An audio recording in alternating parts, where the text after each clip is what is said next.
De volta com Boa Tarde, Cidadão, na Band Natal, chegando em todo o Rio Grande do Norte. Olha a vitamina C aí, pois é, o suco de hoje da Suco Sumo, meu amigo João Grandão, é o suco de acerola, né? É o mesmo fabricante, mesmo envasador da Aquacoco. E a acerola é uma das frutas com maior teor de vitamina C. Ajuda a combater o envelhecimento precoce, porque ela oxigena a parede dos vasos sanguíneos da pele. Pois é, além disso, a fruta ela é importante para manter as defesas do corpo em dia e combater o estresse. Fique ligado aí com as dicas da nossa equipe da Aquacoco, o Suco Sumo, hoje trazendo aqui o suquinho de acerola. Seja bem-vindo, secretário Gustavo Nogueira, ao Boa Tarde, Cidadão. Boa tarde, Robson. Alegria mais uma vez dividir essa bancada com você e com o seu público. Muito bem, vamos falar sobre o que o povo quer saber, pagamento de salário, 13º, tudo isso. Mas antes, uma palavra do secretário em relação ao fechamento por parte da Assembleia Legislativa do orçamento do Estado do Rio Grande do Norte, que contempla todos os poderes e o Executivo que o secretário representa aqui no nosso programa hoje. Absolutamente importante. Eu acho que assistimos ontem na Assembleia o exercício de uma discussão, de um debate intenso, aberto, transparente sobre as contas, sobre o orçamento público do Estado do Rio Grande do Norte. De forma legítima, aquela casa participou, debateu, dialogou com os servidores, com todos os poderes, o Executivo também intensamente, conduzido pelo governador Robson, discutiu com todos os poderes, a própria Secretaria, através de seus técnicos e pessoalmente dirigindo a todos os poderes, debatemos o orçamento e finalmente chegamos a um consenso. Ontem a Assembleia chegou a um consenso e votou o orçamento da forma como o governo havia proposto originalmente. Né? Porque havia uma proposta original do governo, mas depois, através da relatoria, não sei o que aconteceu em termos de pressão, sei lá o quê, forças ocultas, houve uma mudança fazendo um corte do orçamento do Poder Executivo, passando esse valor para outros poderes, quando na verdade o Executivo já estava com grande dificuldade. Mas isso foi corrigido. O que existe, bem da verdade, é que a própria Assembleia Legislativa é absolutamente legítima, né? Ela pode enriquecer, ela pode remanejar, ela pode tirar de um local, colocar para outro.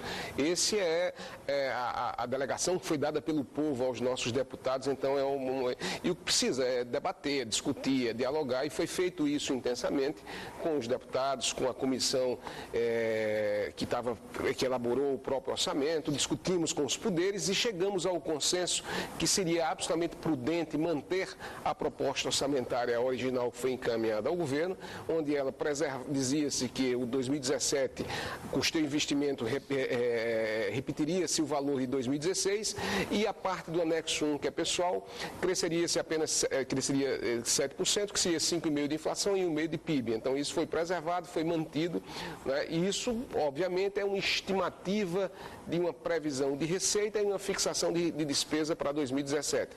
Esperamos que as receitas se confirmem e que nós possamos ter um ano de 2017 diferente de 2015, 2016. Me parece que pela primeira vez na história do Estado houve sentou-se à mesa e houve uma união, um consenso entre representantes dos servidores públicos estaduais de todas as categorias junto ao Poder Executivo, né, que juntos, digamos assim, colocaram para a Assembleia a necessidade de voltar ao orçamento como ele estava planejado. Eu acrescento ainda mais, não só os servidores que tiveram um papel fundamental através de suas lideranças, mas também os deputados, os dirigentes dos poderes do Ministério Público, Tribunal de Contas, Assembleia, Tribunal de Justiça, Defensoria, todos eles debateram e dialogaram Houve um bom senso em compreender que aquela peça, que ainda é uma peça difícil de ser alcançada, porque depende de receitas e de um crescimento da economia, o país volte novamente aos trilhos do desenvolvimento, que aquelas receitas se realizem para que aquelas despesas que foram fixadas, elas ocorram. E não caberia fazer alguns remanejamentos, tirando do Executivo, que já tem imensas dificuldades para realizar um orçamento do ponto de vista financeiro, né, e repassando para outros. Eu acho que houve um amadurecimento muito grande de todos que participaram desse debate e que ganha o Rio Grande do Norte como um todo, e vamos na expectativa de que possamos ter um ano diferente, né, o ano 2017 diferente do ano 2016. Secretário, e agora já está chegando várias perguntas, se eu for nominar aqui, passo o programa todo, mas aqui cheio de perguntas já no nosso WhatsApp sobre previsão de pagamento dos salários. O pessoal, ainda tem gente citando novembro, mas me parece já foi concluído o pagamento de novembro, não é isso? Novembro concluído. Novembro já foi concluído. Novembro concluído. Pagamento de dezembro e 13º. Pagamento de 13º, inclusive o governador já anunciou hoje a antecipação de um pagamento que estava previsto até R$4.000 no dia 28. Nós estaremos fazendo a liberação amanhã. Amanhã, sexta-feira, já acreditando nas contas, mais 15.200 e poucos servidores terão 13º, até quem ganha R$4.000, uma injeção de 52 milhões na economia.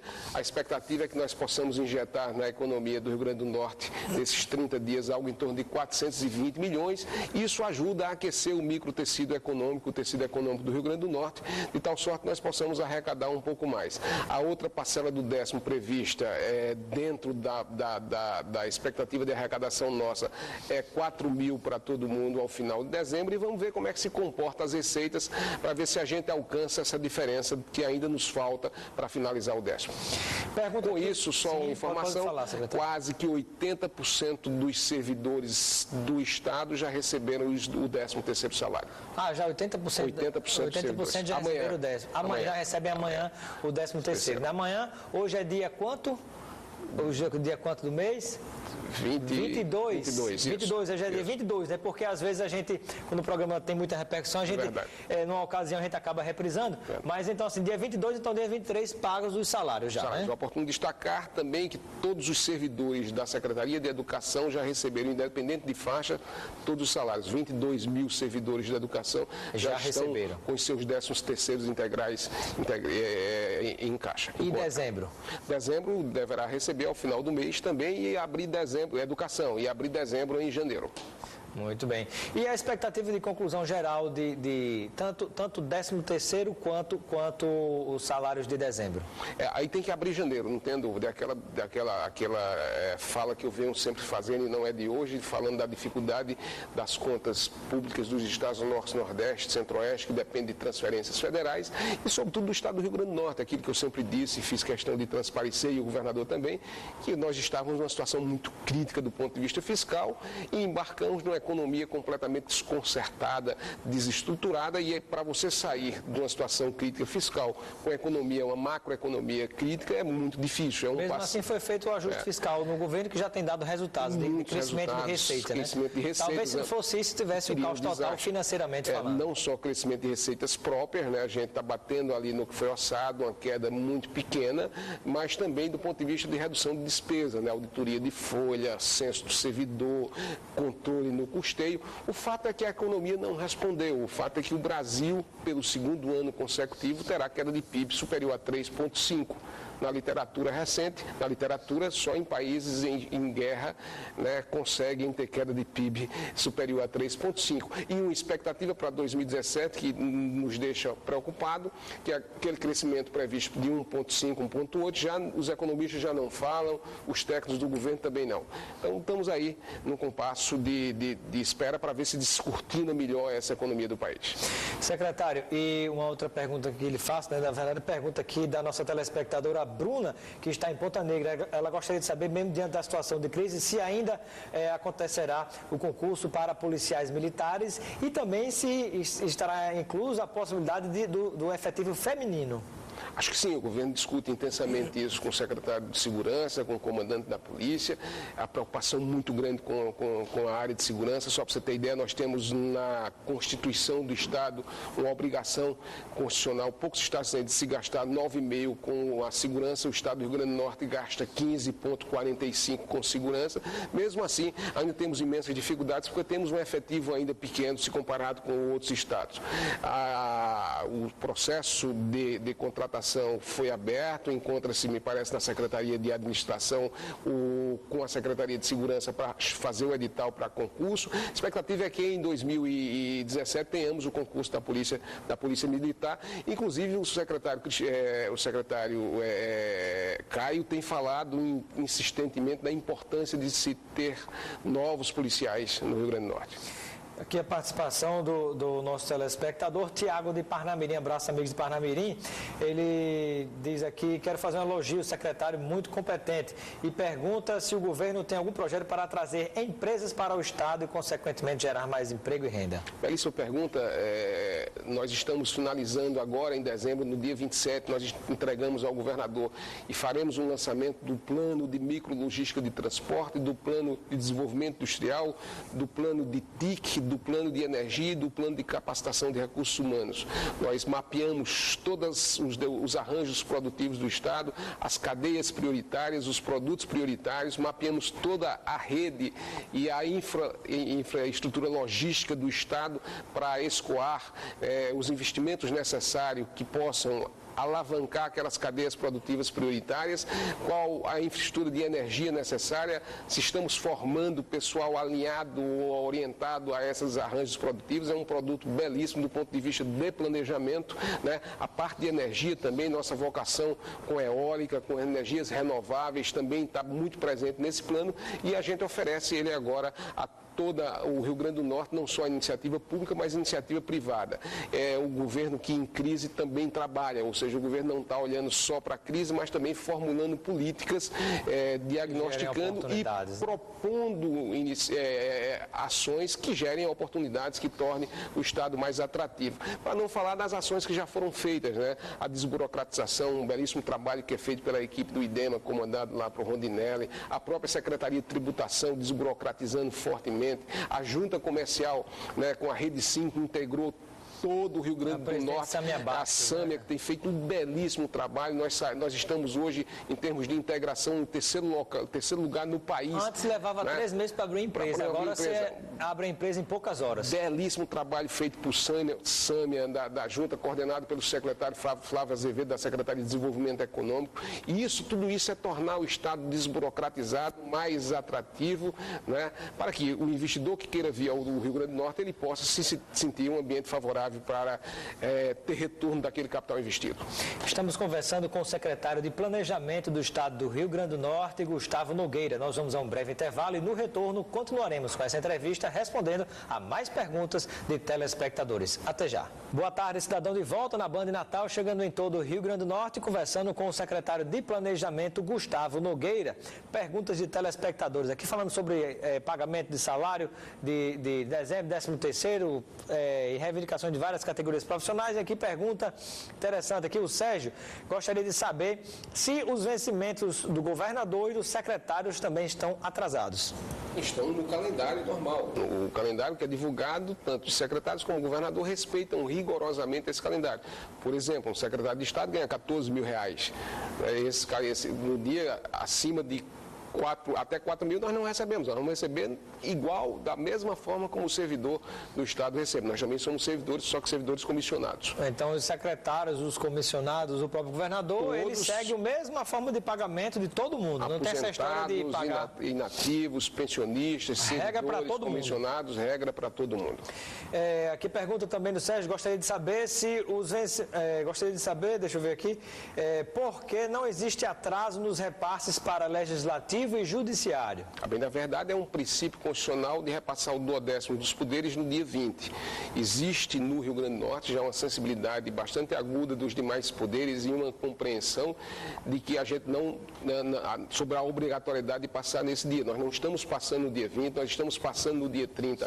Apenas folha e custeio e investimento no Isso dia já foi 5. Autorizado pelo Supremo Tribunal Federal, né? O Supremo agora deu a suspensão liminar porque havia O Tribunal de Justiça tinha barrado isso, né? Isso, sob uma demanda do Ministério Público. Mas existe uma sensibilidade muito grande de todos os poderes, é bom que se diga. Hoje nós temos, sentando à mesa, todos os técnicos do Judiciário, do Ministério Público, da Assembleia, do Tribunal de Contas, da Defensoria, mensalmente na Secretaria de Planejamento, eles acompanham receitas, acompanham os gastos, inclusive, da gente, e os presidentes desses poderes têm tido uma atenção muito forte, porque entendem que a solução não é de governo, a solução é de Estado, e estão compreendendo a gravidade porque passa as contas do país e o quanto isso tem impactado nas contas do Rio Grande do Norte. Portanto, estamos sim passando no dia 30, não mais no dia 20, e também já no dia 5, com o antecipado do ICM, completando o 12º dos poderes. Portanto, não estamos seguindo aquela regra que se manda. Mandando um abraço aqui para o nosso telespectador Ramos, ele faz a pergunta seguinte: vai haver, secretário, licitação para serviços de limpeza urbana? Mas, na verdade, limpeza urbana é com a Prefeitura de Natal e prefeituras municipais, não é um serviço oferecido pelo governo do Estado, não. Do Estado. Pergunta aqui, deixa-me ver mais, deixa eu ver aqui, pergunta do Joelson, que está nos acompanhando em Lagoa Nova, gostaria de saber como é que está a situação de repasse dos recursos da repatriação e também repasse, na verdade não é repasse, né? Na verdade ele quer saber sobre o refis, né? Certo. A repatriação nós recebemos dia 20, né, a parcela referente à multa, né, os 168 milhões de líquido que recebemos. Esses recursos estão sendo suficientes para que nós façamos o cumprimento dessa parcela do 13º. Isso foi extremamente importante, essa repatriação, no momento em que o país está numa situação de receitas bastante agravadas, né, críticas. Isso veio ajudar os entes subnacionais, sobretudo Norte, Nordeste e Centro-Oeste, porque são os que dependem mais do FPE e a repatriação é do imposto de renda.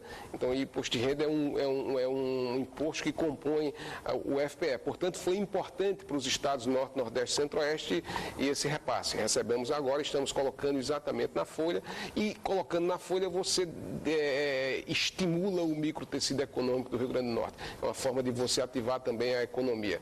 Uma pergunta foi essa e a outra... É sobre o refis, né? Que é aquele tentativa de receber dívidas que já estão na dívida ativa do Estado, de impostos. O governo também buscando arrecadar receitas extraordinárias, lançou um refis recentemente, mas a arrecadação está absolutamente tímida ainda. A expectativa nossa do governo era bem maior, ainda o refis não está respondendo, né? E temos até 5 de janeiro definido por lei, para que aquelas empresas que estão devendo ao Tesouro possam se regularizar e voltar a operar com o governo do Estado. Eu tenho um apelo, inclusive, para aquelas que estiverem em condições de fazê-lo, que façam até antes do dia 30, porque esse dinheiro voltará para a economia. Exatamente, esse dinheiro volta para os próprios empresários, né? Que o dinheiro circula, né? Volta para a economia. Pois é. Secretário, e vamos olhar agora 2017, as expectativas, apesar das dificuldades que estamos observando no estado do Rio Grande do Norte e também no Brasil. Dificuldades, e me parece ainda muito grandes. O cenário não se descortinou ainda. A economia deixou de cair na velocidade que nós assistimos em 2016, mas ela não reagiu ainda. Nós temos mais de 12 milhões... A inflação caiu, mas na verdade por causa da recessão. Da recessão, né? Nós temos hoje um maior problema do país, são 12 milhões de desempregados. Então não há renda circulando, não há recursos circulando. O desemprego é um dos fatores que agrava muito a economia, como também a participação da dívida pública frente ao PIB do país, que já beira a casa de 75%. Então essas questões nos preocupam. O governo federal tomou algumas providências do ponto de vista de reformas estruturantes, que é a reforma da Previdência, está no Congresso, absolutamente importante fazer esse enfrentamento, debater com a sociedade a reforma da Previdência. Fez agora também, foi aprovada a PEC do gasto, e estamos aí esperando que essas reformas estruturantes possam trazer o país para o trilho novamente. Quero agradecer a participação do secretário de Planejamento do Rio Grande do Norte, Gustavo Nogueira, no nosso Boa Tarde Cidadão. Seja sempre bem-vindo. Eu agradeço a você e ao seu público. Ficamos por aqui com Boa Tarde Cidadão. Continue ligado com a programação da Band Natal. Um grande abraço e até amanhã. Boa Tarde Cidadão. Oferecimento: Supermercado Nordestão e Drogaria Saúde.